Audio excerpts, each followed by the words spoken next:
हाँ तो बच्चों, स्वागत है आपका आपके अपने चैनल मार्क्समैन इन फिजिक्स पर।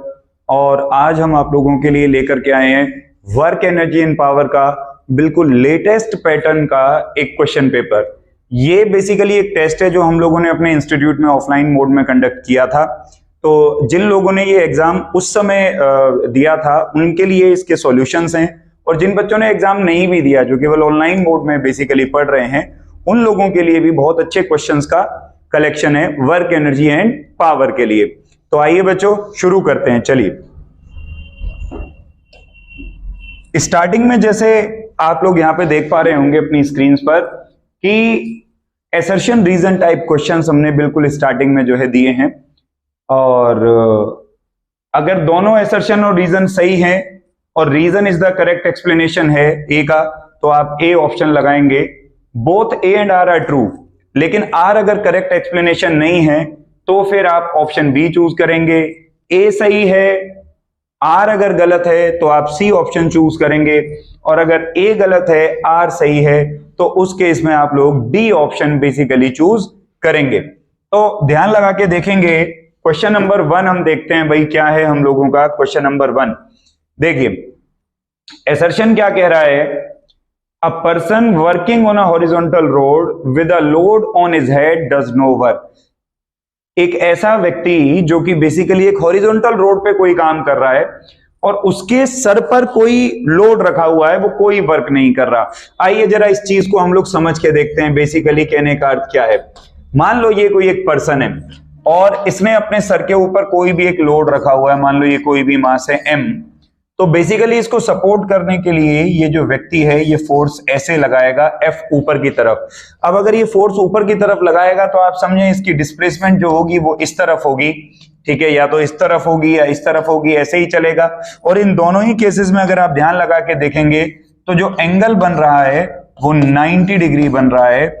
और हम लोग एक बात बड़े अच्छे से जानते हैं कि जो वर्क डन का फॉर्मूला है, the formula for work done is Fs cos theta. Work done का जो फॉर्मूला होता है बच्चों वो फॉर्मूला होता है Fs cos थीटा, और अगर थीटा 90 डिग्री बनेगा तो जो वर्क कैलकुलेट होगा वो 0 हो जाएगा। तो हाँ, इस केस में वर्क डन क्या होना चाहिए, 0 होना चाहिए। चलिए, ये तो ही असर्शन की बात। और जरा रीजन पढ़ के देखते हैं इसका रीजन क्या है। कह रहा no work is said to be done if directions of force and displacement of load are perpendicular to each other. तो ये बिल्कुल सही बात कर रहा है, यही चीज मैंने अभी तुम लोगों को एक्सप्लेन भी करी है कि अगर किसी भी सिचुएशन में थीटा जो है वो 90 डिग्री हो जाता है, if in any situation theta becomes 90 degree, तो बेसिकली जो वर्क डन होगा वो 0 हो जाएगा। तो ये बात एकदम सही हो गई भाई। ये हुआ हमारा क्वेश्चन नंबर 1। चलिए आगे बढ़ेंगे क्वेश्चन नंबर 2 के ऊपर। क्वेश्चन नंबर 2 को समझते हैं क्या कहता है, समझे। कहता है the work done during a round trip is always 0।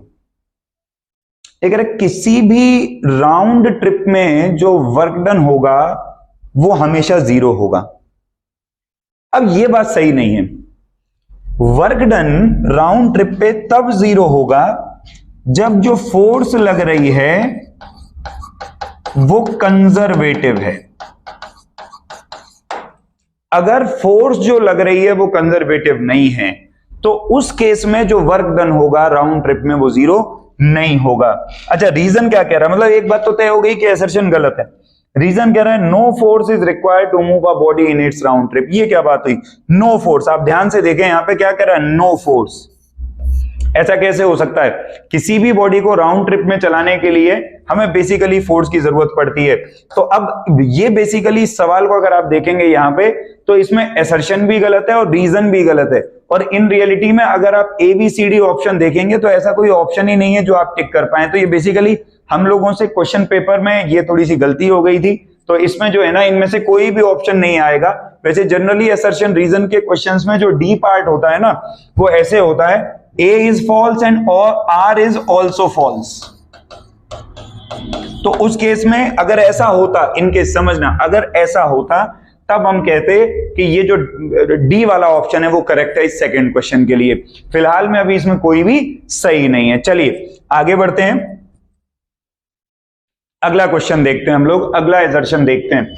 Assertion question number 3 क्या कहता है, कहता है work done is greater than 0। समझना, कह रहा वर्क 0 से ज्यादा होगा अगर फोर्स और डिस्प्लेसमेंट के बीच का एंगल, फिर से समझ लीजिए, कह रहा वर्क डन 0 से ज्यादा होगा अगर फोर्स और डिस्प्लेसमेंट के बीच का जो एंगल है वो या तो एक्यूट है, एक्यूट का मतलब या तो 90 डिग्री से कम है या दोनों सेम डायरेक्शन में, both are in same direction.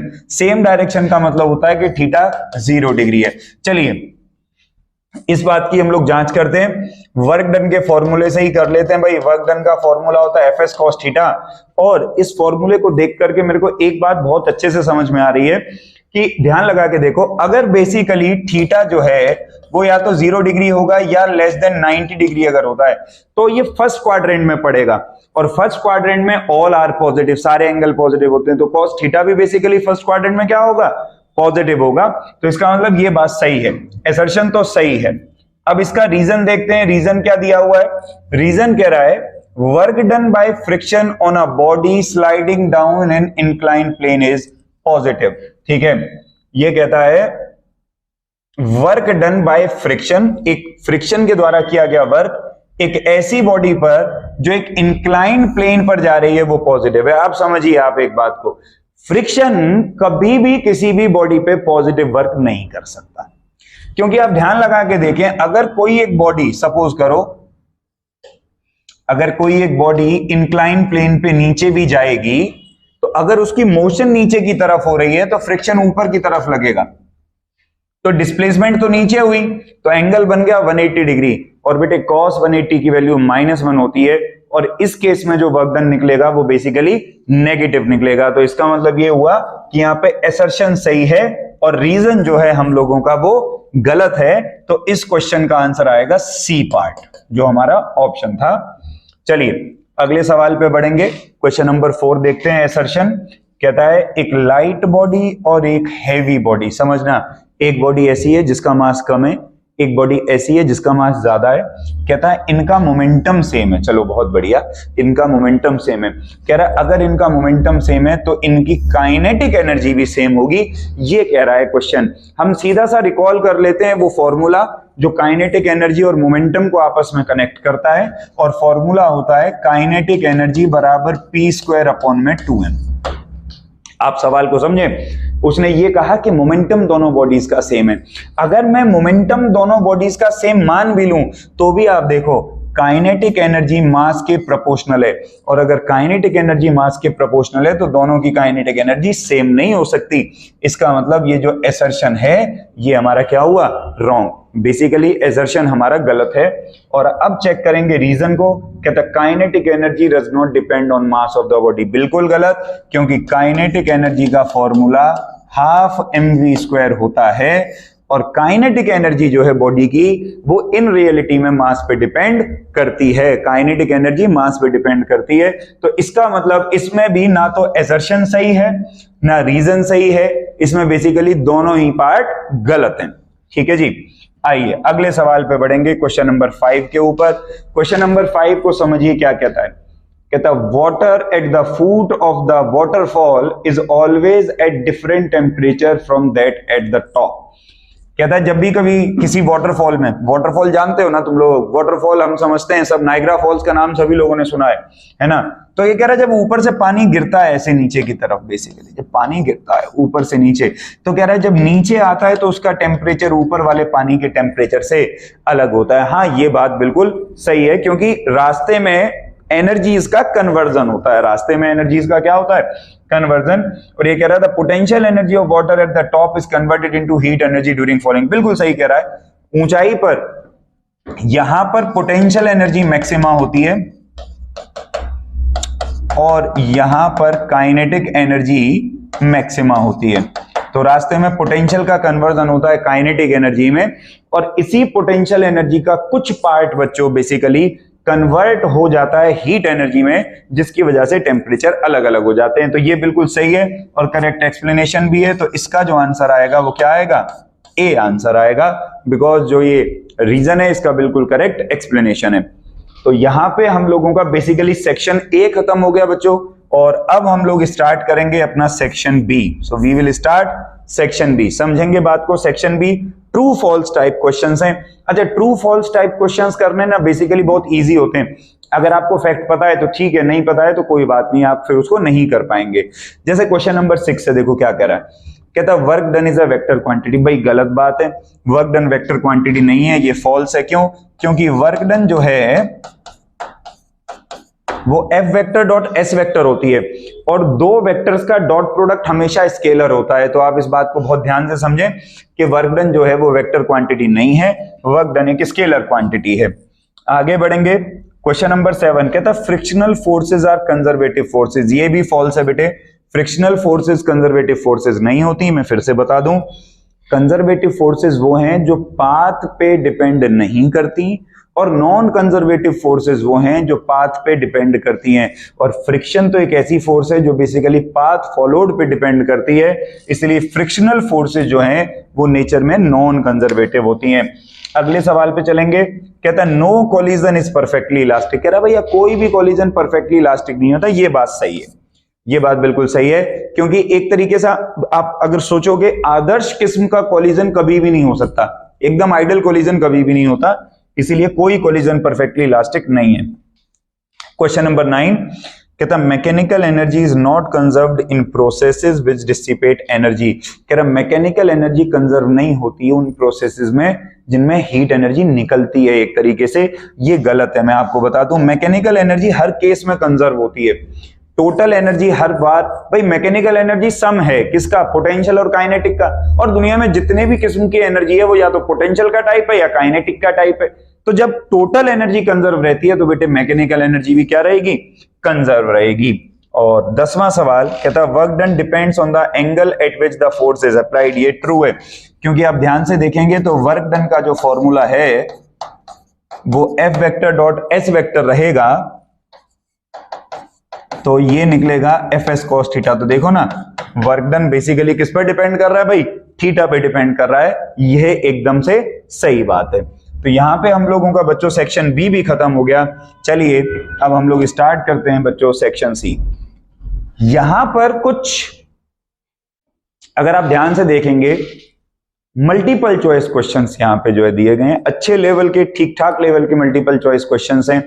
अगर आपको ढंग से वर्क एनर्जी इन पावर आता है तभी आप इनको कर पाएंगे। तो देखेंगे जरा क्वेश्चन नंबर 11 को सबसे पहले देखते हैं क्या कहता है सवाल। कहता है एक फोर्स है एफ वेक्टर दिया है 3i cap minus 2j cap plus 4k cap, और ये एक बॉडी को डिस्प्लेस कर रहा है इस पॉइंट से इस पॉइंट तक। मतलब कि अगर मैं ए पॉइंट की बात करूं और इसको वेक्टोरिकली लिखूं तो ये ऐसे है 8i कैप, माइनस है बीच में 8i cap minus 2j cap minus 3k cap, और ये जो पॉइंट बी दिया हुआ है बेटे ये दिया हुआ है minus 2i cap plus 0j cap minus 3k cap. क्या तब बताओ इसको वर्क कितना करना पड़ेगा इतना डिस्प्लेसमेंट करने में। अब बात को समझो, देखो इसमें टेक्निकल बात क्या है कि भाई वर्क डन का फॉर्मूला जैसा मैंने अभी पहले भी बताया होता है F vector dot S vector. So basically मुझे डिस्प्लेसमेंट निकालना है, और डिस्प्लेसमेंट वेक्टर निकालने के लिए इसमें से इसको मैं क्या कर देता हूं बेटे, माइनस कर देता हूं। जब माइनस कर दूंगा तो ध्यान लगा के देखो displacement vector 8i cap minus minus 2k cap, तो भैया ये हो जाएगा i cap 10i cap minus 2j cap minus 0j cap, तो ये बच गया माइनस 2j कैप बेटे, और माइनस 3 माइनस माइनस प्लस, तो ये तो प्लस 3 हो जाएगा ना, तो ये बचा प्लस में 0k कैप बेटे। यानी कि जो डिस्प्लेसमेंट वेक्टर मेरा निकल रहा है वो निकल रहा है 10i cap minus 2j cap. Displacement vector जो निकल रहा है वो क्या निकल रहा है 10i cap minus 2j cap. तो मैं यहां पे डॉट प्रोडक्ट कर देता हूं, तो ये हो गया 3i cap minus 2j cap plus 4k cap dot 10i cap minus 2j cap. अब आप जानते हैं इस बात को कि i cap dot i cap j dot j k dot k 1 होता है, और i dot j dot k और k डॉट i बेटे 0 होता है। आप सभी इस बात को जानते हैं, तो अब कर लो भाई, इसको पहले इससे कर लो, तो 3 10 3 जा, ये तो हो गया 30, i j 0 j i 0 j j 1 हो गया, तो 2 2 जा माइनस का 4 4i0 4j0, आंसर आएगा 26 यूनिट। अब तुम लोग सोच रहे होगे कि सर आंसर ना किसी भी ऑप्शन से मैच नहीं कर रहा, तो बेसिकली यहाँ पे थोड़ा सा मिसप्रिंट था इस क्वेश्चन के अंदर, और उन लोगों को एक्चुअली कोई परेशान होने की जरूरत नहीं है। जिन लोगों ने एग्जाम दिया है उनको ग्रेस के मार्क्स हम लोग इसमें देंगे, जिसने 26 यूनिट आंसर बेसिकली कैलकुलेट किया होगा। तो वर्क डन जो है वो 26 यूनिट हो गया। आइए चलिए अब बढ़ते हैं हम लोग अपने अगले सवाल के ऊपर, क्वेश्चन नंबर 12 के ऊपर देखेंगे। ये एक हम लोगों को यहाँ पे ग्राफ बनाया हुआ है, आप अगर इधर ध्यान से देखेंगे तो कहता है particle is moved from 0 0 to AA। ये वाला जो पॉइंट है ये 0 0 का पॉइंट है, यहां से पार्टिकल को P पॉइंट पर लेके जा रहा है, और जो फोर्स लग रही है भाई वो लग रही है 3i cap plus 4j cap. पहले वाला पाथ जिससे लेकर के गए वो पाथ था OP, और जो दूसरा पाथ है भाई जिससे हम इसको लेकर के जा रहे हैं वो पाथ है OQP। कहता अगर W1 और W2 वर्क डन है by this force in these two paths, तो कहता बताओ इनमें से कौन सा ऑप्शन सही है।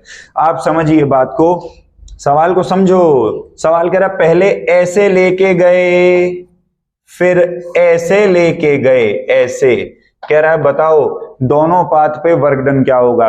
अच्छा दिमाग लगा के देखो, अरे वर्क डन डिस्टेंस पे डिपेंड करता है या डिस्प्लेसमेंट पे डिपेंड करता है? तो अगर आप ध्यान लगा के सोचेंगे तो वर्क डन डिस्प्लेसमेंट पे डिपेंड करता है। और चाहे आप किसी भी पाथ से लेके जाएं, अगर आपका इनिशियल पॉइंट ये था और आपका फाइनल पॉइंट ये था, तो आपकी डिस्प्लेसमेंट दोनों ही केसेस में सेम होगी। इसका मतलब दोनों केस में आपको सेम वर्क डन करना पड़ेगा, and hence your option A is basically correct. इसलिए आपका जो ऑप्शन ए है भैया वो पूर्ण रूपेण करेक्ट हो गया। कॉन्सेप्चुअल सवाल है, बहुत सारे बच्चों को गलती हुआ होगा, कईयों ने डिस्टेंस कैलकुलेट कर लिया होगा, एंगल भी दे रखा है, बड़ा कुछ किया होगा, लेकिन कॉन्सेप्चुअल क्वेश्चन है ना। आइए अगले सवाल के ऊपर बढ़ते हैं भाई। Let's move over to next question. So this is question number 13। You see, अब ये एक अच्छा सवाल है बेसिकली, आप देखोगे कहता है एक फोर्स है जो 3 ग्राम के पार्टिकल पे एक्ट कर रही है, जो मास है पार्टिकल का वो 3 ग्राम है, in such a way that position of particle as a function of time t is given by 3t minus 4t square plus 3, where x metre में है, t सेकंड में। कहता बताओ पहले 4 सेकंड में वर्क कितना करना पड़ेगा। बेसिकली सवाल ने पूछ लिया भाई पहले 4 सेकंड में वर्क पता लगाओ। आइए देखते हैं, अच्छा सवाल है, कैसे होगा सोचते हैं। भाई x दे रखा है, तो मैं एक काम कर देता हूं मेरे भाई, मैं वेलोसिटी निकाल लेता हूं जो कि होती है dx बाई dt, यानी कि इसको x को टाइम के लिए डिफरेंशिएट कर लूं तो देखना आंसर आएगा 3 माइनस 8t। ये मेरे पास में किसका फंक्शन निकल गया भाई? वेलोसिटी का फंक्शन निकल गया। और अब एक और काम कर लेता हूं कि एक्सेलरेशन भी निकाल लेता हूं। अब एक और काम कर लेता हूं कि एक्सेलरेशन भी कैलकुलेट कर लेता हूं। एक्सेलरेशन अगर सपोज करो मैं कैलकुलेट करता हूं इन केस, तो ध्यान लगा के देखेंगे, इसको एक्सेलरेशन का फॉर्मूला ऐसे लिख सकते हैं, D square x by D T square, D square x by D T square, और इसको दोबारा डिफरेंशिएट कर लो तो एक्सेलरेशन आ गया -8t। एक्सेलरेशन आ गया -8t। अब देखो वर्क डन dw का फॉर्मूला हो सकता है भाई f dx, यही होता है फोर्स इनटू में डिस्प्लेसमेंट। अगर इसको इंटीग्रल करूं ध्यान लगा के देखो, तो इंटीग्रल dw तो w हो जाएगा, और यहां पे मुझे करना पड़ेगा 0 से 4 सेकंड के लिए, क्योंकि उसने बोला कि भाई पहले 4 सेकंड में वर्क डन पता लगाओ। भाई साहब आपने कितना किया है ना, पहले 4 सेकंड का वर्क डन वो हमसे कह रहा है कि भैया पता लगाइए। अब देखें इंटीग्रल dw तो w आ गया। अब देखना एक परेशानी है, सबसे पहली बात तो ये, इसको तो लो 0 से 4, फोर्स का फॉर्मूला होता है भाई मास इंटू एक्सेलरेशन, तो मास को तो मैं ऐसे लिख लूं, देखना मास इंटू एक्सेलरेशन इंटू में dx, ऐसे लिख सकते हैं। और फिर तुम लोग ध्यान लगा के देखो 0 से 4, मास है भाई इसका 3 ग्राम, मास है 3 ग्राम इनटू में। अब एक्सेलरेशन को हम क्या लिख सकते हैं, हमने अभी अभी निकाल लिया था, एक्सेलरेशन है -8t इनटू में dx। अब तुम दिमाग लगा के सोचो, इस इंटीग्रल को सॉल्व करने में अभी भी एक परेशानी है कि तुमने यहां पे लिमिट समय की लगाई हुई है और ये यहां पर dx है। तो तुम्हें बेसिकली क्या करना पड़ेगा, तुम्हें इस dx को बदलना पड़ेगा टाइम के टर्म्स में। कैसे बदलेंगे देखो, इसको डिवाइड बाय dt कर दो और इधर मल्टीप्लाई बाय dt कर दो। ध्यान से देखो, dx बाय dt बन जाएगा वेलोसिटी -24t और dx बाई dt भाई साहब बन जाएगा वेलोसिटी, और वेलोसिटी ये रही 3 - 8t इनटू में dt। तो वर्क डन बराबर हो जाएगा भाई साहब इंटीग्रल 0 से 4, 24 तिया 3 चौक 12, 3 दूनी 6 7 -72t माइनस माइनस प्लस 8 चौक 32, 2 3, 8 दूनी 16 और 3 19, 192 t का स्क्वायर इनटू में dt। अब आप ध्यान लगा के अगर देखोगे तो अब यहां पर फंक्शन भी टाइम का है, अंदर भी टाइम है और लिमिट भी टाइम की है। अब इस इंटीग्रल को आप सॉल्व कर सकते हो। तो क्या काम करो, इसको दो पार्ट में डिवाइड कर लो। वर्क डन पहले तो लिख लो इंटीग्रल 0 से 4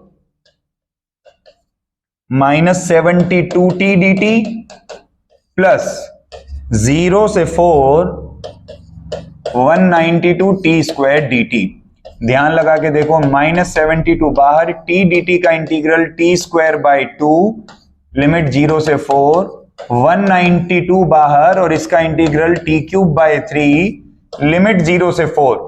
ये दो इसको मार देगा तो ये बचा 36, upper limit minus lower limit, तो 4 चौक 16 जमा में 192 यहां पे रह जाएगा, डिवाइड बाय 3 ये आ गया, और 4 चौक 16 चौक 64, 64 माइनस में 0, तो वर्क डन आया -36 इंटू 16 प्लस, सबसे पहले काम करें देखें ये कटेगा क्या, हाँ बिल्कुल कट जाएगा, 3 6 18, 1 3 चौक 12 प्लस में 64 इंटू में 64।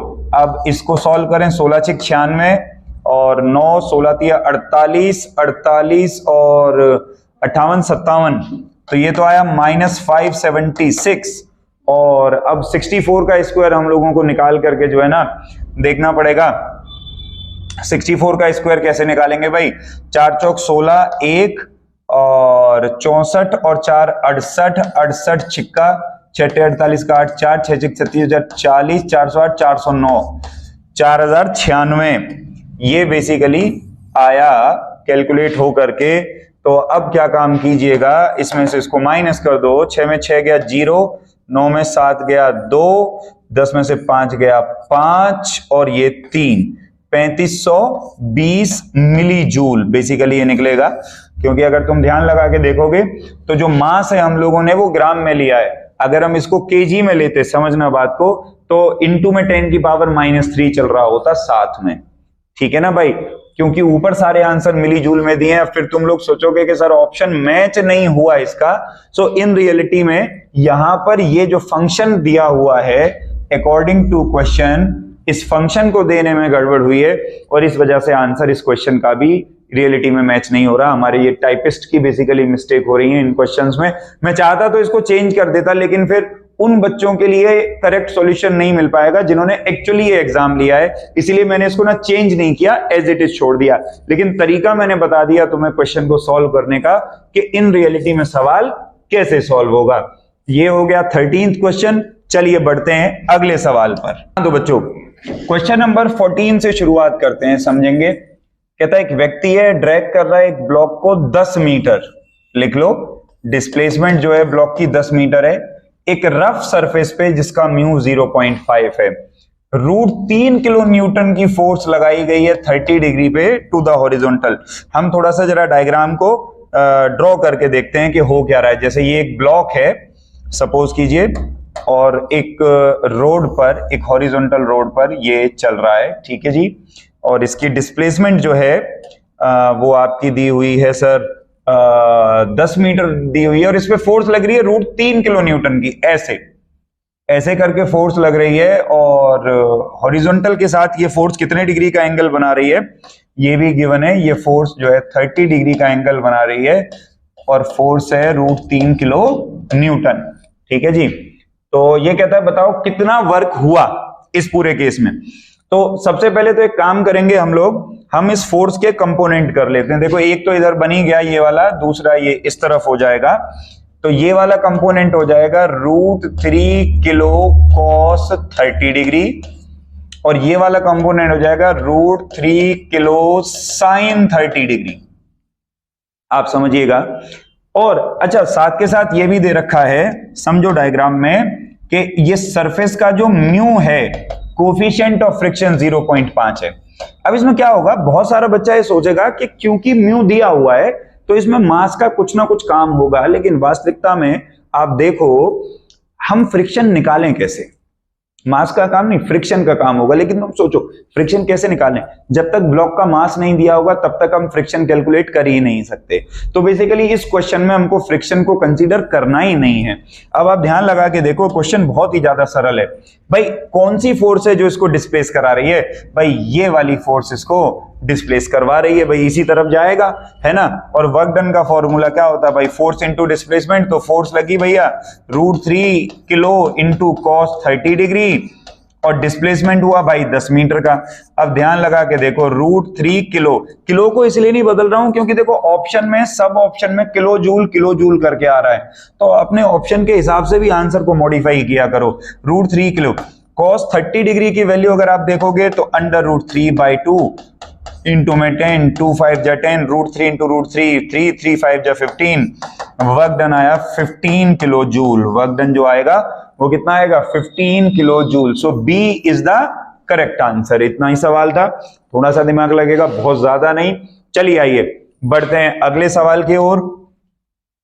क्वेश्चन नंबर 15 समझेंगे। कहता दो बॉडी का मास है m और 4m और दोनों बराबर काइनेटिक एनर्जी से चल रहे हैं। एक बात समझें, m1 हमको दे रखा है m, m2 भैया हमको दे रखा है 4m।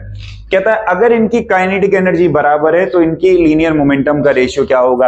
अभी एसर्शन रीजन में एक सवाल आया था, तब मैंने काइनेटिक एनर्जी और मोमेंटम का जो कनेक्टिंग फॉर्मूला है वो तुम लोग को बताया था। देखो फॉर्मूला होगा काइनेटिक एनर्जी बराबर p²/2m।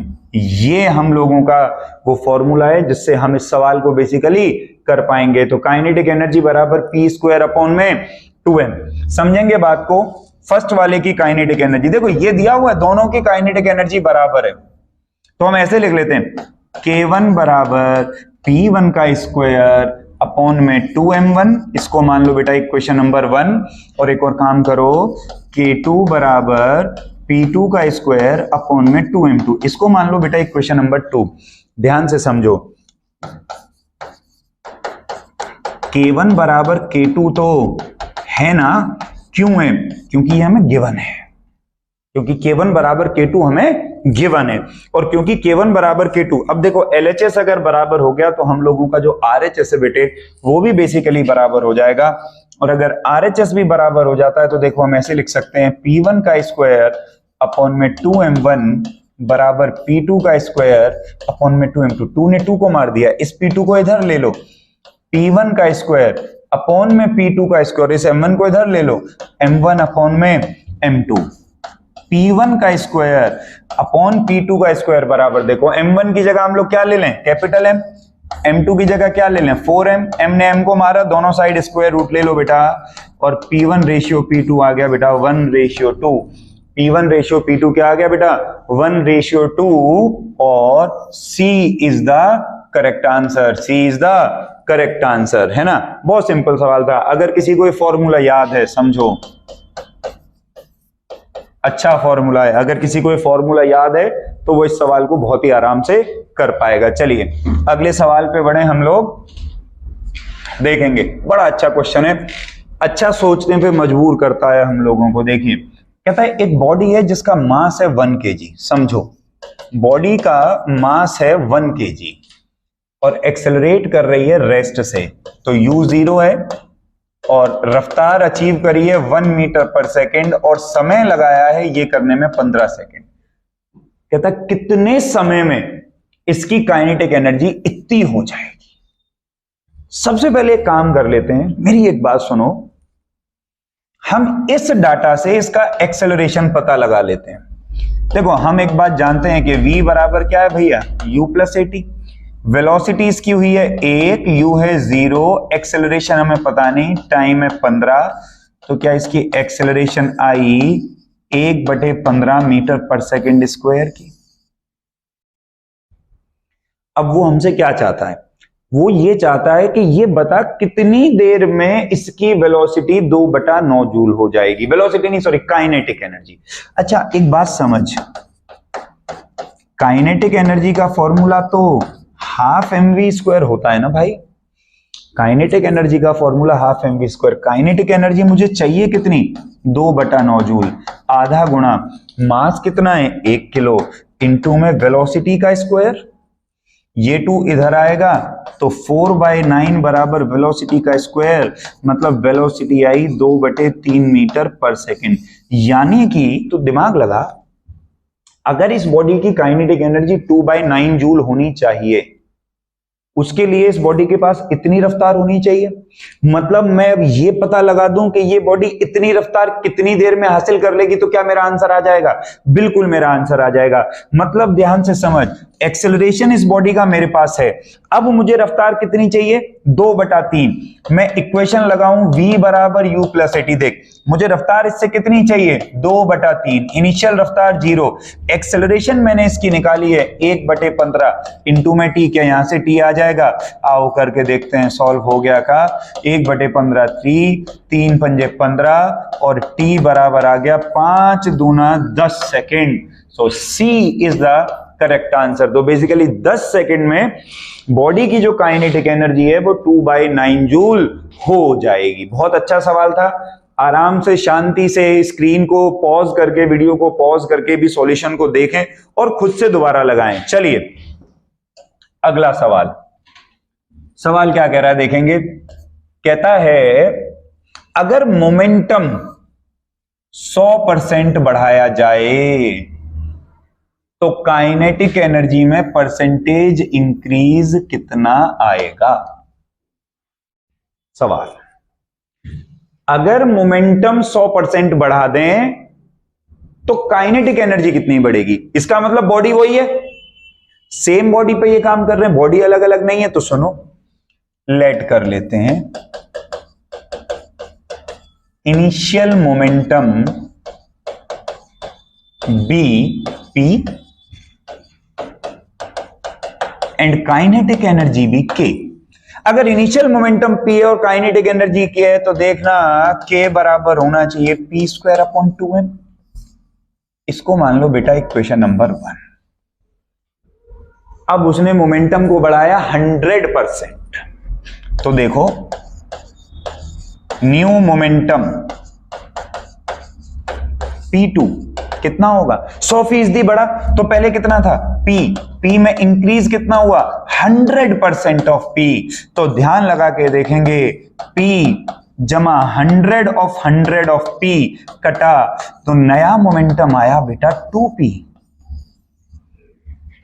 और मैं नई काइनेटिक एनर्जी को अगर k डैश मान लूं तो तुम दिमाग लगा के देखो, k डैश बराबर p की जगह क्या आ जाएगा बेटा, 2p का होल स्क्वायर। 2p का होल स्क्वायर यानी कि 4p का स्क्वायर अपॉन में 2m। तुम ध्यान लगा के फिर से ध्यान से सोच सकते हो, काइनेटिक एनर्जी बराबर ऐसे लिख दूं p² में 2m, और तुम देखो p²/2m को क्या लिखा जा सकता है, k। इसका मतलब अगर मैं इसको k लिख दूं तो k डैश बराबर आ गया बेटा 4k। k डैश बराबर कितना आ गया बच्चे, 4k। वो उसने क्या पूछा, उसने पूछा परसेंटेज इंक्रीज कितना आया। देखना परसेंटेज इंक्रीज निकालने का तरीका बेटा, final minus initial upon initial into 100। Final है बेटा 4k, इनिशियल है बेटा k, divide by k, into में 100, 3k बाय k इंटू में 100। k ने k को मारा, आंसर आया बेटा 300%। देखें ऑप्शन में C part. C part is basically the correct answer. 300% ही आपका सही उत्तर है। और उतार लें सवाल को, वीडियो को पॉज करके सवाल को देखें कैसे किया गया। आइए अगले सवाल पे बढ़ते हैं। हाँ, ये थोड़ा सा नॉलेज बेस्ड क्वेश्चन आ गया। कहता है वर्क एनर्जी थ्योरम के हिसाब से वर्क डन किसके चेंज के बराबर होता है बेटा? तो work done basically kinetic energy के चेंज के बराबर होता है। यही वर्क एनर्जी थ्योरम हमने पढ़ी थी कि वर्क डन बराबर half mv square minus half mu square. आगे बढ़ेंगे, किलोवाट आवर किसकी यूनिट है? तो बेटा ये एनर्जी की यूनिट होती है। ये फैक्चुअल क्वेश्चन है। एनर्जी की यूनिट जो है किलोवाट आवर होती है। यही 1 किलोवाट आवर ही हमारे घरों में इस्तेमाल होने वाला जो मीटर है उसकी एक यूनिट होती है, मतलब तो ये एनर्जी की यूनिट है।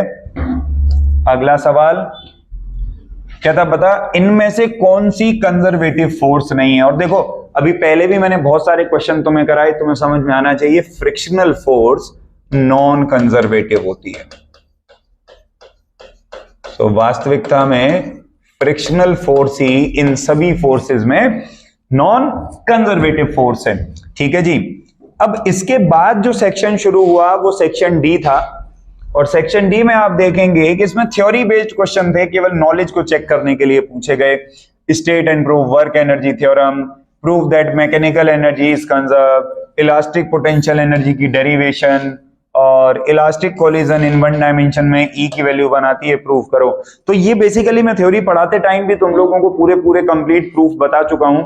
वो लोग जो मुझसे ऑफलाइन में बेसिकली पढ़ रहे हैं उनके तो नोटबुक में सब लिखा हुआ है, और जो लोग केवल ऑनलाइन में पढ़ रहे हैं वो लोग यूट्यूब पर जाकर के इनकी डिटेल्ड वीडियोस भी देख सकते हैं कि ये वर्क एनर्जी थ्योरम वहां पर पढ़ाया गया है।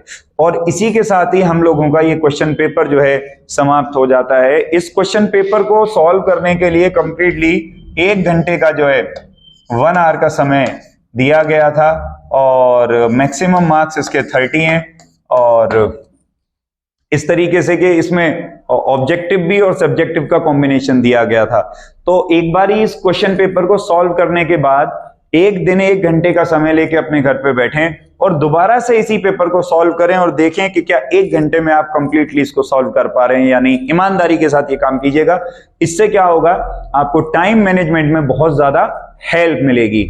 आज की इस वीडियो में इतना ही। उम्मीद है ये जो कुछ भी मैंने आप लोगों को अभी समझाया, क्वेश्चन जो करवाए, इनके सॉल्यूशंस आप लोगों को समझ में आए होंगे। अगर कोई मिस्टेक रह जाती है तो आप कमेंट सेक्शन में जरूर हमको कमेंट करके बता सकते हैं, उसको हम सही करने की पूरी कोशिश करेंगे। कोई अगर एडवाइस हो तो वो आप कमेंट सेक्शन में हमको जो है एडवाइस दे सकते हैं। जिन लोगों ने भी चैनल को नहीं सब्सक्राइब किया है अभी तक भी, वो प्लीज सब्सक्राइब कर लें, और जितना ज्यादा से ज्यादा हो सके इस वीडियो को शेयर करें। मिलेंगे ऐसी ही किसी अगली वीडियो में, तब तक के लिए धन्यवाद।